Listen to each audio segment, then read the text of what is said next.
John McCain, Barack Obama, and Hillary Clinton have been partners in creating and arming ISIS. Here are the facts. In 2011, John McCain was the lead voice in the Senate calling for arming of the so-called Libyan rebels to overthrow Colonel Gaddafi.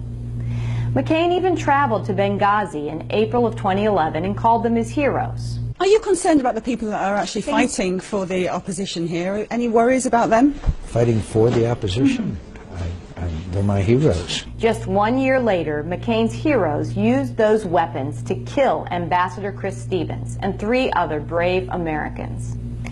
After McCain, Obama, and Hillary had turned Libya into a terrorist playground, they shifted their attention to equipping the opposition against Assad in Syria. A 2012 State Department memo clearly says the opposition to Assad was al-Qaeda in Iraq. That's right. The same terrorists who our soldiers had been fighting in Iraq became McCain's new heroes in Syria. In May of 2013, McCain traveled to Syria and was photographed with Syrian rebels, who may well have become leading figures in what would later be called ISIS.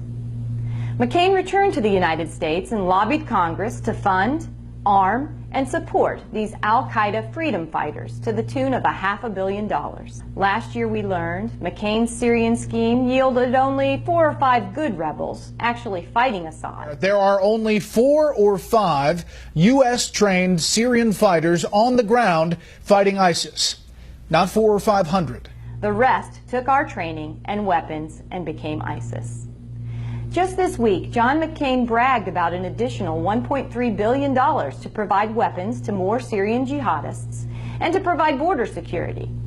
Not in Arizona, but in Lebanon and Jordan. I'm Dr. Kelly Ward, and I'm running for the United States Senate because John McCain has equipped our enemies, put our soldiers in harm's way, and turned even our own American soil into a battleground. Arizona needs a senator who represents Arizona, not ISIS.